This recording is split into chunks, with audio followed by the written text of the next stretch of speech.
Avis vascular centre మన దేశంలోనే the best varicose vein hospital. Sir ఆయన దగ్గర ఒక స్టైల్ ఉంది. ఒక మర్డర్ జరిగిందంటే ఆ సీన్ ఆఫ్ రెఫరెన్స్ సీన్ దగ్గర నుంచి మిస్ కాడు ఆయన. అక్కడే కూర్చుంటాడు. దాన్ని అక్కడి నుంచే ఆయన యాక్షన్ చెప్తుంటారు. బంజారాస్ లో కూడా అలాగే చేశారు ఆయన. అంటే మేము సార్ దగ్గర నేర్చుకుంది ఏంటంటే, సార్ కూడా అనుకోకుండా సిబిఐ కలకట్టా నుంచి ఇక్కడికి వచ్చారు అప్పుడు. కాబట్టి ఈ ఈఓడబ్ల్యూ నాదంటే అంటే వైట్ కాలర్ అఫెన్స్ అనేవాళ్ళం. అప్పుడు ఆ టీంలో అప్పుడు తక్కువ ఉండేది. సిసిఎస్ అంతా 12, 10, 11 మంది ఇన్స్పెక్టర్స్, ఒక 20-25 మంది ఎస్ఐస్, 2-3 ఏసీపీలు ఉండేవాళ్ళు. ఇప్పుడు చాలా స్ట్రెంత్ పెరిగింది, కానీ అంటే క్రైమ్ కూడా పెరిగింది, స్ట్రెంత్ పెరిగింది. బిల్డింగ్ కూడా అలాగే ఉంటుంది కదా. ఆ బిల్డింగ్ దారుణంగా ఉండేది. కానీ మోస్ట్ సాటిస్ఫైడ్ జాబ్. అంటే అంత సాటిస్ఫాక్షన్ ఉంది. మంచి మంచి కేసులు చేసాం అక్కడ. ఏ ఇంపార్టెంట్ కేసు వచ్చినా మా టీంకి ఇచ్చేవారు. అప్పుడు మా టీంకి మా ఇన్స్పెక్టర్ వైటీఆర్ ప్రసాద్ సార్ ఉండేది. సార్ కూడా ఆల్మోస్ట్ 9 years సిబిఐలో పనిచేశారు, వైజాగ్ సిబిఐ. కాబట్టి ఆ ఎక్స్పీరియన్స్ తోటి మా టీం వచ్చేది. మేము కూడా చాలా కష్టపడ్డా రాత్రి 2-3 గంటల వరకు పనిచేసినా ఆఫీసర్స్ మంచి వాళ్ళు ఉండేవాళ్ళు, ఎంకరేజింగ్ ఉండేవాళ్ళు. కాబట్టి నవ్వుతూనే పనిచేసేవాళ్ళు. రాత్రి 2 అయింది, 3 అయింది నేర్చుకుంటున్నాను. చెప్పండి. ఈఓడబ్ల్యూలో సరే అప్పుడు మిట్టల్ అని చెప్పేసి ఇక్కడ mittalfin.com అని చెప్పేసి ఒకటి ఇక్కడ నారాయణగూడలో ఓపెన్ చేశాడు. అప్పుడు వాడు ఇక్కడ స్టేట్ వైడ్ ఫ్రాంచైజ్ కాల్ఫర్ చేసి వాడు ఆల్మోస్ట్ ఒక 4 crores ఫ్రాంచైజ్ పేరు మీద డబ్బులు వసూలు చేసేసి ఇక్కడ నుంచి ఎత్తేసాడు. ఇది బిచాన ఎత్తేసాడు. అది అప్పుడు నారాయణగూడ పోలీస్ స్టేషన్లో కేసు రిజిస్టర్ అయ్యి ఆ రోజు అక్కడ పోలీస్ స్టేషన్ ముంద 100-200 మంది గొడవ చేస్తున్నారంటే ఆర్పి సింగ్ సార్ ఇమీడియట్గా కేసుని సిసిఎస్కి ట్రాన్స్ఫర్ చేయండి అని చెప్తే ఆ కేసు అయినా రిజిస్టర్ అయిన ఆ ఒక్కరోజు అటు ఇటుగా అమిత్ గారు సార్ అక్కడికి డీసీపీగా వచ్చారు. ఆ కేసు మా టీంకి ఇచ్చింది. ఆ టీంలో నాకు తెలిసి సార్ తోటి 1-2 daysలోనే నేను మాట్లాడిన సెకండ్ డే నేను కలకట్ట వెళ్ళాను. ఇలానే అక్యూజ్ని ఇమీడియట్గా పట్టుకుందామని. అప్పుడు ఎస్ఐగా వెళ్ళిపోయేవాళ్ళం అని. అప్పుడు ఇప్పటిలాగా ఫ్లైట్లు వేసుకుని పోయేంత స్పీడ్లు ఏమి లేవు, ట్రైన్లోనే పోయాం. అక్కడ ఆల్మోస్ట్ వాడు అంటే సార్ ఏం చెప్పాడంటే, మీరు అక్కడ వెళ్ళిన తర్వాత మీరు అక్కడ సిబిఐ ఇన్స్పెక్టర్ ఉంటారు, అక్కడ సార్కి అక్కడ పనిచేసి వచ్చారు కాబట్టి మీరు అతని అసిస్టెన్స్ తీసుకోండి అని చెప్తే అసిస్టెన్స్ తీసుకున్నాం. నెక్స్ట్ మాకు అక్కడ సిబిఐ వాళ్ళు చాలా కోఆపరేట్ చేశారు. ఆ సిబిఐ ఆఫీసర్ ఏం చేశారంటే కొద్దిగా కాన్ఫిడెన్స్ ఎక్కువైపోయి అక్యూడ్ మీద డైరెక్ట్గా వాడిని టచ్ చేసేసారు ఇల్లుని. దాంతో వాడు జంప్ అయిపోయాడు. జంప్ అయిపోయిన తర్వాత మేము ఒక 10-15 days ట్రై చేసాం. ఆ టైంలో 15 days there for almost roaming around that of the Calcutta, Tollygunge, Gilliganj. Fail అయిపోయిన తర్వాత రిటర్న్ వచ్చాం. సార్ దాని మీద కాస్త మా మీద కోప్పడ్డాడు, ఫెయిల్ అయ్యి వచ్చారు మీరు. నాకు కూడా అనిపించింది దీన్ని ఛాలెంజింగ్గా తీసుకోవాలి, ఫెయిల్ అయ్యి రావడం అంటే ఇష్టం లేదని. ఆ కేసులో ఐ థింక్ 4 times మేము Calcutta and Siliguri, west Bengal, UP, Madhya Pradesh ఇవన్నీ తిరిగాం. ఆల్మోస్ట్ 15,000 kilometers తిరిగాం దానికోసం. సార్ ఇప్పుడంటే ఫ్లైట్, అప్పుడంటే ట్రైన్. ఆ ట్రైన్లో కూడా మీకు పాస్పోర్ట్ తీసుకెళ్ళి వెళ్ళాలి. మీరు హైదరాబాద్ నుంచి కోల్కతా వెళ్ళాలంటే ఈస్ట్ కోస్ట్ ఎక్స్ప్రెస్ ఏదో ఎక్కేవారు. మీకు రిజర్వేషన్ లేకుండా ఏ విధంగా తిరిగేవారు? మేము అప్పుడు ఏం చేసేవాళ్ళం అంటే మా ఎంబడ అది ఇన్వెస్టిగేటింగ్ ఆఫీసర్ స్టాంప్ పెట్టుకునే వాళ్ళం. ఈక్యూ కోటాకు సీట్స్ ఉంటాయి, ఈక్యూ కోటా సీట్స్ ఉండేవి. ఏ కేసులో అయితే బయలుదేరుతామో అప్పుడు వెంటనే అక్కడికి వెళ్ళి ఆ రైల్వే ప్లాట్ఫామ్ అక్కడ ఆఫీస్కి వెళ్ళి అందులో ఈక్యూ కోటా వేసి ఈక్యూ కోటాలో ట్రై చేసుకొని రిజర్వేషన్ తీసుకొని ట్రై చేసాం. ఒక్కోసారి లేకపోతే మామూలు జనరల్ పోలేరు కదా, దాంట్లో కూడా పోవాల్సిందే. వెళ్ళిపోయేవాళ్ళు. సార్ మీరేమో ట్రైన్లో వెళ్తారు, ఎక్కిజుడు మెట్టెల్ అన్నాడు బాగా ఫైనాన్షియల్ బాగుండేవాడు, వాడు కార్లో వెళ్ళేవాడు. మరి ఎలా మీరు ట్రేస్ చేస్తారు? అందుకోసమే చాలా టైం పట్టింది. అది almost it took me for apprehending that metal for almost 1 year. 1 year time పట్టింది. 4th time నేను ఎప్పుడైతే సిలిగురి అని వెస్ట్ బెంగాల్ బార్డర్ జల్పాయిగురి దగ్గర దిగి వెళ్ళాలి. That is journey of almost 36 hours from the Hyderabad. 4th time వెళ్తుంటే అమిత్ గారు సార్ అడిగారు, ఏం నీకు మనసు అది వాడు దొరకడు, ఆగు నువ్వు అని అన్నాడు. లేదు సార్ ఇది లాస్ట్ అటెంప్ట్, ఒకసారి నేను చేసి వస్తాను సార్. ఏం క్లూ ఉందని వెళ్తున్నావు అన్నాడు. అంటే ఇక్కడ నుంచి ల్యాండ్ లైన్ నుంచి అక్కడికి ఒక కాల్ ఉంది సార్, ఒక కాల్ ఉంది అని అన్నాడు. ఎప్పటి కాల్ అన్నాడు. 6 months బ్యాక్ కాల్ సార్ అని. అంటే అప్పుడు ఆ ఎఫ్ఐఆర్ అయ్యాకంటే ముందు 6 months బ్యాక్ కాల్ సార్ అన్నాడు. ఒక్క కాల్ మీద వర్కౌట్ అవుతుందా అని అన్నాడు. కానీ ఎందుకో నాకు అది పోదాము అని చెప్పేసి వెళ్ళాం. లక్కీలీ ఆ టైంలో ఎక్కడ సిలిగురి, ఎక్కడ సిలిగురి 36 అవర్స్ జర్నీ చేసి ఇక్కడ సిలిగురిలో ఉండి ఆ కనెక్టెడ్ వాళ్ళ ఒకడు బ్లాక్ మ్యాజిక్ వాడు ఒకడు ఉండే. ఆ బ్లాక్ మ్యాజిక్ ఏదో లింక్ దొరికితే అది ఎక్కడ మొఘల్ సరాయ్ వారణాసి దగ్గర ఉండే జంక్షన్ రైల్వే స్టేషన్ ఆ నుంచి ఒక ఎక్కువ దొంగలు 50-60 కిలోమీటర్స్ దాంట్లో ఉంటుంది. వాడికి వీడికి లింక్ ఉంది అని అంటే వాని దగ్గరికి ఇంకో టీం పంపించి మళ్ళీ ఇక్కడ నుంచి కలకత్తా నుంచి కోఆర్డినేట్ చేసుకొని అల్టిమేట్గా అప్పుడు 15 రోజులు ఉండి వాడిని కలకత్తాలో మళ్ళీ పట్టుకున్నాం. ఎవడు మిఠల్ ఎంత వాడు చీటర్ అంటే వాడి మీద ఆల్రెడీ అప్పటికే నేపాల్, లక్నో, మన కొచ్చిన్, ఒడిశా ఇవన్నీ కేసులు ఉంటాయి, అన్నీ డిటెక్ట్ అయ్యాయి. అచ్చా. అది సాటిస్ఫాక్టరీ జాబ్ ఇన్. సార్ సాధారణంగా ఎక్యూజన్ లిఫ్ట్ చేయడానికి మార్నింగ్ టైం ఎంచుకుంటారు అందుకు ఒకటి.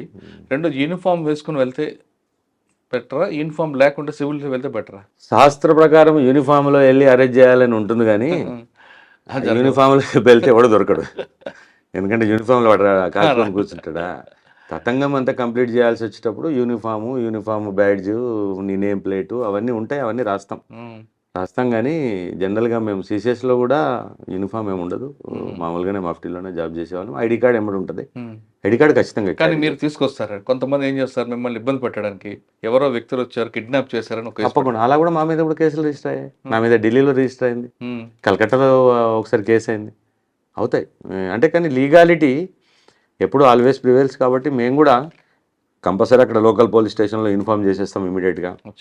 పట్టుకునేటప్పుడు ఒకవేళ మేము ఎప్పుడైనా ఎమర్జెన్సీ ఉందంటే వాళ్ళ సహాయం తీసుకోకుండా దొరికిన తర్వాత అయినా ఖచ్చితంగా లోకల్ పోలీస్కి ఇస్తే వాళ్ళు ఇంటిమేట్ చేస్తారు కదా, ఇన్ఫర్మేషన్ లీక్ చేస్తారు. ఆ డౌట్ తోటే మేము కూడా జనరల్గా రిస్క్ తీసుకుంటాం. కానీ ఇప్పుడున్న కండిషన్లలో రిస్క్ తీసుకోవడం అవసరం లేదు. కానీ అప్పట్లో ఎర్లీ మార్నింగ్ ఎందుకంటే లిఫ్టింగ్ ఉంటుంది? ఎర్లీ మార్నింగ్ కదా మరి, వాడు వచ్చి పడుకునే నైట్లో కదా, లేకపోతే మేము లేట్ నైట్ లొకేషన్స్ తీసుకునే పోతాం. లేట్ నైట్ లొకేషన్స్ ఒక దగ్గర వచ్చాయి, ఒక 10 లొకేషన్స్ వచ్చినాయంటే దాని అర్థం వాడు అక్కడ ఉంటుండని అర్థం.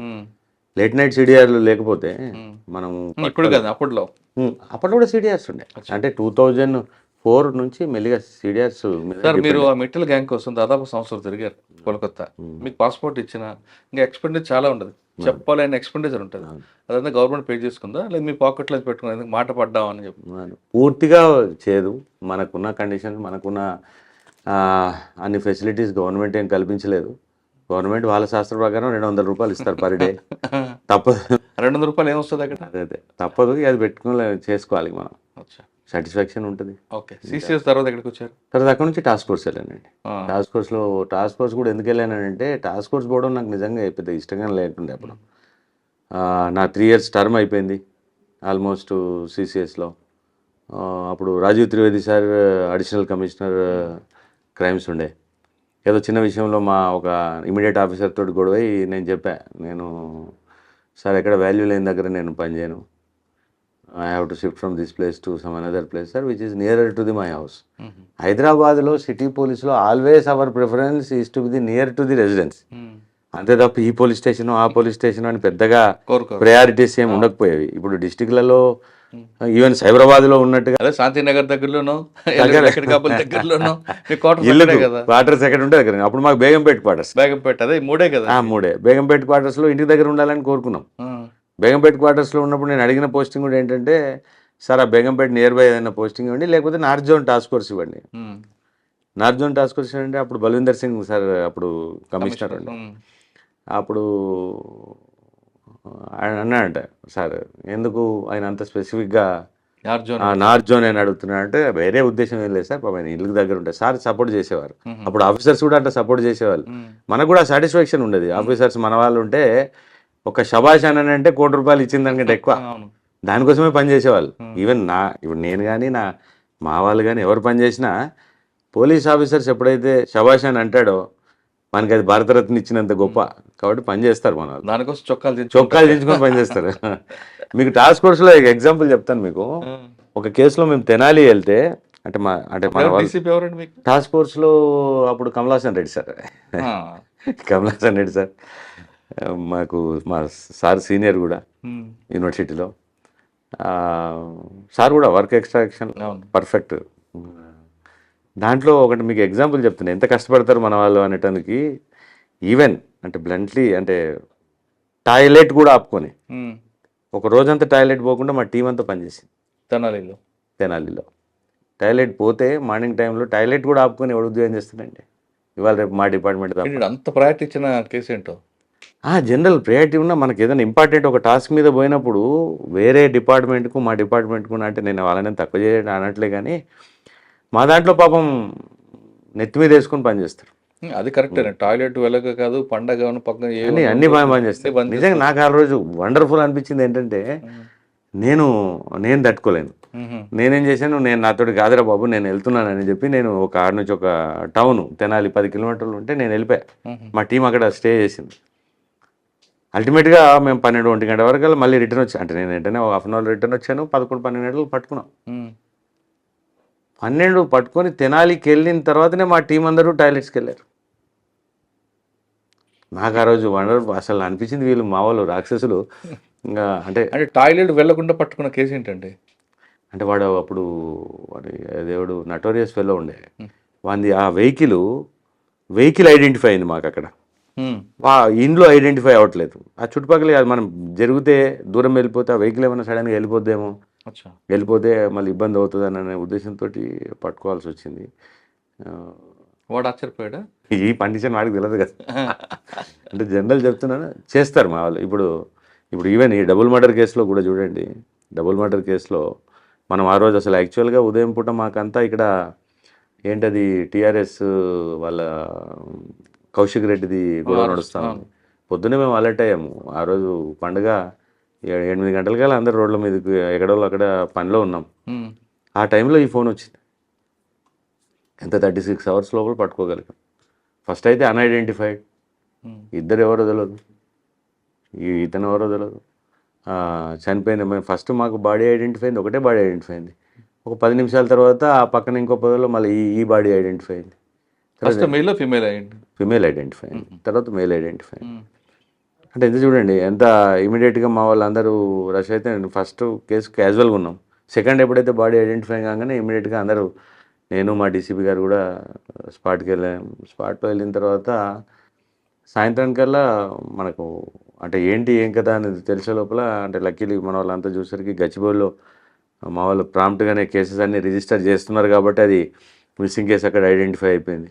ఇక్కడ వనస్థలపురంలో కాదు, గచ్చిబౌలిలో ఫస్ట్ కేసు మేల్ది గచ్చిబౌలి.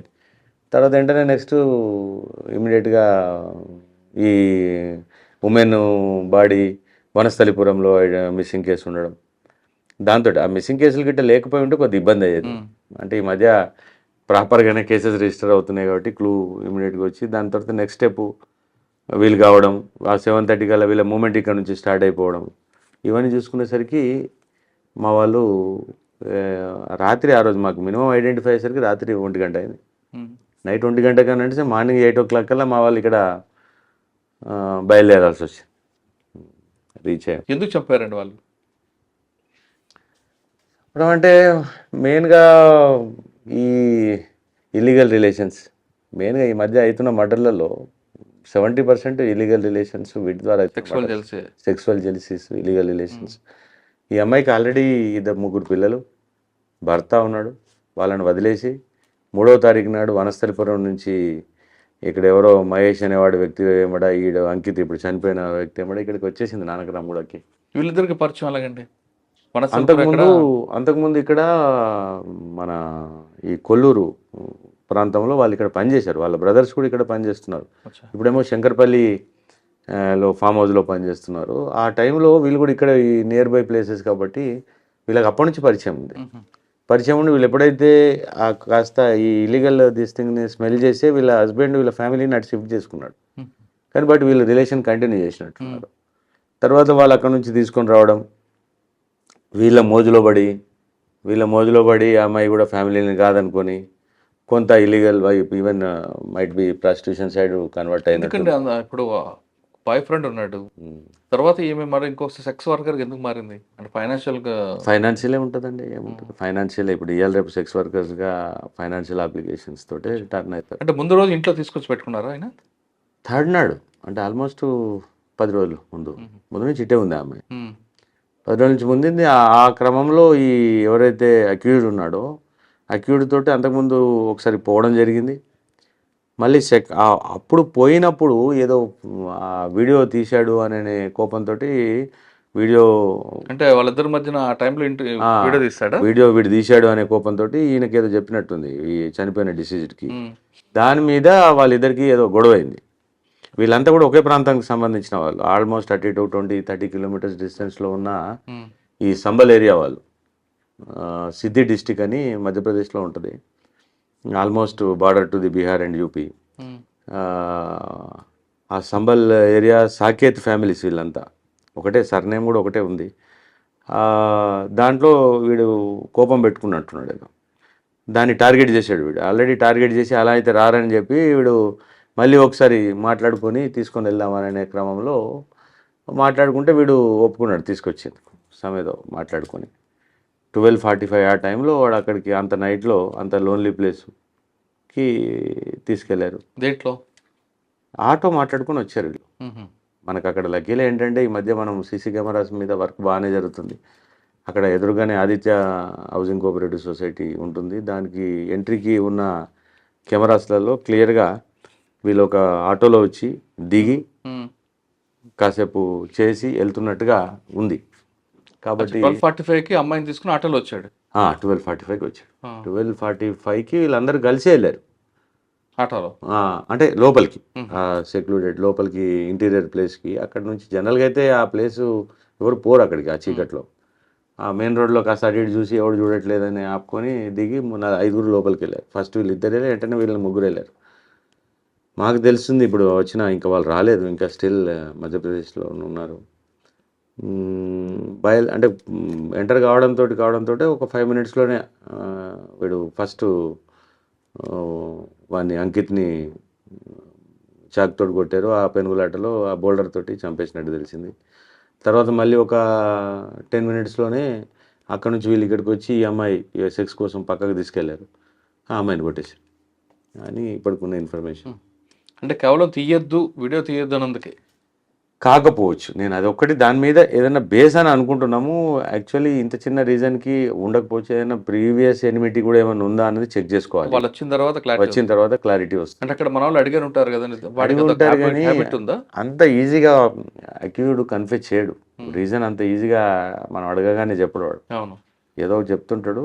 కొంత టిపికల్గానే అనిపించింది ఈ చిన్న రీజన్కి. కస్టడీ తీసుకున్న తర్వాత మీకు క్లారిటీ వస్తుంది.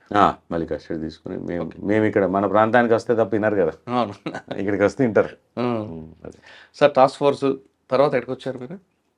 టాస్క్ ఫోర్స్లో నుంచి ప్రమోషన్ వచ్చిందండి. ప్రమోషన్ వచ్చిన తర్వాత నేను అప్పుడు సిటీ వాతావరణం అంతా అప్పుడు తెలంగాణ మూమెంట్ విస్తృతంగా నడుస్తుంది, 2010 ఆ టైంలో బాగానే ఉంది మూమెంట్. అప్పుడు లూప్ లైన్ కావాలని అనుకుని నేను పీటీసీ అంబర్పేట్కి వెళ్ళాను, ట్రైనింగ్ కాలేజీకి వెళ్ళాను. అక్కడ ఒక టర్మ్ పనిచేశాను, ఒక sub inspectors ASI to SIs. అప్పుడు 6 months ట్రైనింగ్ ఉండేది. ఒక బ్యాచ్ ట్రైనింగ్ అయ్యేంత మటుకు అక్కడ ఉండి పీటీసీ అంబర్పేటలో పనిచేసాం. ఒక బ్యాచ్కి ట్రైనింగ్ ఇచ్చిన సాటిస్ఫాక్షన్, ఎస్ఐస్ ట్రైనింగ్ ఇచ్చాం. తర్వాత అక్కడ నుంచి మళ్ళీ city back, Hyderabad city back వచ్చాం. ఆ సిటీ బ్యాక్ వచ్చినప్పుడు అడిగారు నన్ను వేరే ఇంకా జోన్కు, సైబరాబాద్ అప్పుడు వెళ్తామంటే సైబరాబాద్ అంటే మాది కాదు అని అన్నట్టు ఉండేది. మా జోను, మా mother zone is only Hyderabad city అని. లేదు సార్, నేను only I will back to mother parental zone, నేను వెళ్తాను అని మళ్ళీ హైదరాబాద్ సిటీకి ఏరుకోరి అప్పుడు మళ్ళీ సిటీ బ్యాక్ వచ్చాను.